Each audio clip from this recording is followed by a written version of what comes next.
अच्छा, आपने शुरू किया वर्चुअल एक कॉन्सेप्ट से। तो ये एक ना बड़ा ही एक निश प्रोडक्ट है रियल एस्टेट में, जो कि अभी पॉपुलर हुआ है इन्वेस्टर्स में। बिकॉज रियल एस्टेट स्टार्टिंग से ही बहुत ही एस्पिरेशनल एसेट क्लास है।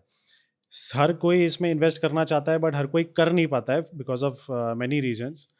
अब वर्चुअल क्या होता है ना, कि इसको पहले बेसिक से समझते हैं। आज आप अगर नोएडा में कोई भी इन्वेस्टमेंट करने जाते हैं तो बेयर मिनिमम इन्वेस्टमेंट का टिकट साइज है 50 लाख, 60 लाख, 70 लाख।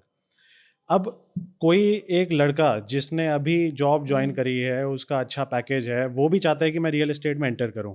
या फिर कोई ऐसे इन्वेस्टर्स जो चाहते हैं कि अपना इन्वेस्टमेंट पोर्टफोलियो को वो सेग्रीगेट करके रखें, छोटी छोटी इन्वेस्टमेंट्स करें। उनके लिए मार्केट में एक नया कॉन्सेप्ट आया हुआ है जिसको बोलते हैं वर्चुअल एसेट।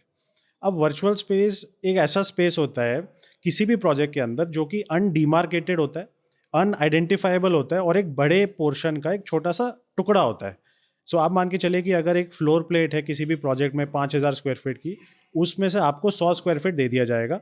अब क्योंकि एक नॉर्मल हुँ। एसेट आपको 500, 600, 700 स्क्वायर फीट का एक बड़े टिकट साइज में मिलेगा, आपको उसी का एक छोटा सा पीस 100 स्क्वायर फीट का लेट से 10 लाख, 20 लाख, 25 लाख में मिल जाता है। अब एक लेमैन जो एक नॉर्मल इन्वेस्टर है, उसको लगेगा ये बहुत अच्छा वैल्यू प्रोपोजिशन है, बिकॉज छोटे टिकट साइज में मैं एक बड़े और अच्छे प्रोजेक्ट का पार्ट बन गया। हुँ। बट एक्चुअल में इसकी जो कहानी है बहुत ही अलग है। फॉर एग्जाम्पल, क्योंकि आपकी स्पेस अनआइडेंटिफाइड है, आपको पता ही नहीं है कि आपने कहाँ पे इन्वेस्ट किया है। अगर 5,000 स्क्वायर फीट एक फ्लोर प्लेट है और उसमें 100 स्क्वायर फीट है, यानी हुँ। 50 दुकानें होनी चाहिए, 50 स्पेसेस होनी चाहिए। आपको पता ही नहीं चल सकता कि क्या वो 50 लोगों को बेची गई है या फिर वो 100 लोगों को बेची गई है। इसको बोलते हैं हम डबल सेल ऑफ यूनिट्स। अब हुँ। वर्चुअल स्पेसेस जो है, वर्चुअल स्पेसेस मैं आपको बताऊं तो 100 में से कोई 5 ऐसे प्रोजेक्ट्स या 5 ऐसे बिल्डर्स होंगे जो इन वर्चुअल स्पेसेस को एक्चुअली इन्वेस्टर के बेनिफिट के लिए यूज करते हैं। तो आइडेंटिफ़ाई कैसे करें? क्योंकि आप जिस तरह से बता रहे हैं तो actual investment, real time investment हुआ ही नहीं है, तो यस। परसेप्शन बेचने का एक सो ये तरीका है। परसेप्शन बेचने का ही तरीका है, ये कॉन्सेप्ट सेलिंग है। एंड इसको हम रियल एस्टेट बोलते भी नहीं है, इसको तो हम एक फाइनेंशियल स्कीम बोलते हैं। क्योंकि अगर कोई यूनिट आपको फिजिकली मिल ही नहीं सकती, इसका मतलब है कि आप कहीं ना कहीं उससे रेंटल इनकम चाहते हैं। तो वो स्पेस जो अनआइडेंटिफाइड है, उसका कब्जा आपको कभी नहीं मिलेगा, आप सिर्फ उसमें से रेंट कमा सकते हैं। अब इसमें एक और कैच ये है कि इन स्पेसेस के लिए आप हमेशा बिल्डर के ऊपर डिपेंडेंट है। क्योंकि उस 100 स्क्वायर फीट को आप क्योंकि आइडेंटिफाई नहीं कर सकते तो यूज़ नहीं कर सकते, यूज़ नहीं कर सकते तो लीज़ नहीं कर सकते। तो एट एवरी स्टेज आप बिल्डर के ऊपर डिपेंडेंट है कि वो ही किसी ब्रांड को उस स्पेस के ऊपर लाएगा, वो ही किराए पे चढ़ाएगा, वो ही किराया कलेक्ट करेगा। हुँ। और उन 50 लोग, मैं हुँ। बेस्ट केस सिनेरियो एज्यूम हुँ। कर रहा हूँ कि 5,000 स्क्वायर फीट 50 लोगों को बेचा गया है, जबकि एक्चुअल में ये 100, 150, 200 हुँ। लोगों को भी बेचा जाता है। तो आपको हमेशा बिल्डर पे डिपेंडेंट होना है।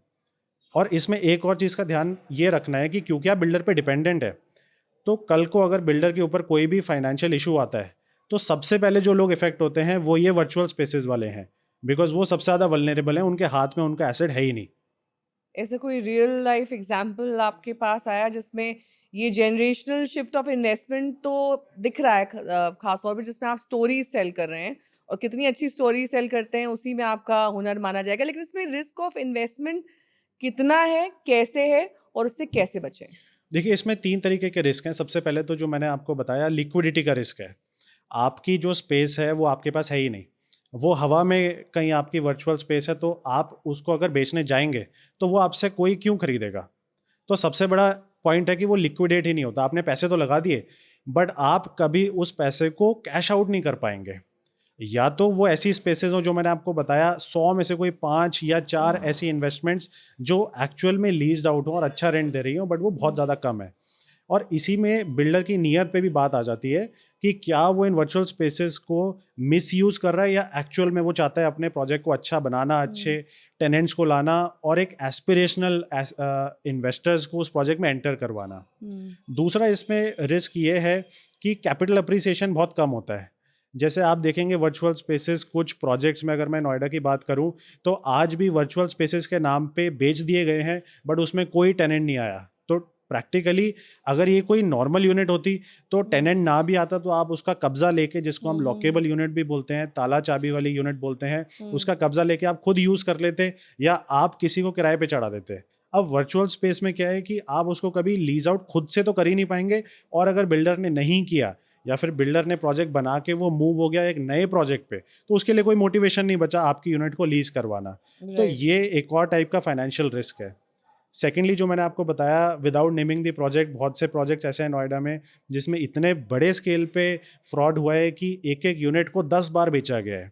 अब क्योंकि वो वर्चुअल है, तो इस वजह से कोई भी किसी एक पर्टिकुलर यूनिट को आइडेंटिफाई नहीं कर सकता कि ये मेरी है और ये इतने लोगों को बेची गई है। Right. So virtual spaces as a concept था बहुत अच्छा, बिकॉज एक एस्पिरेशनल क्लास को केटर करता है, बट कहीं ना कहीं इसकी मिस यूसेज इतनी हुई है कि एज अ होल मैक्सिमम लोगों ने उसका नुकसान ही उठाया है। जो मैंने आपको बताया ये बहुत कॉमन है कि वर्चुअल स्पेस बेच तो दी गई, थोड़ा बहुत अश्योर्ड रिटर्न भी दिया उस पर कुछ सालों तक, बट जब डिलीवर हुआ तो या तो वो खाली रह गई या फिर वो ऐसी रही है जिस पे रेंट बहुत ही ना के बराबर आ रहा है, एंड सिंस रेंट ना के बराबर आ रहा है तो आप उसको फिर मार्केट में रीसेल भी नहीं कर सकते। बेसिकली इसमें कई सारे ऐसे पॉइंट्स हैं जो जिनकी हेजी लाइंस हैं और उनको आइडेंटिफाई करना बहुत मुश्किल है, ग्रे एरियाज ज़्यादा हैं।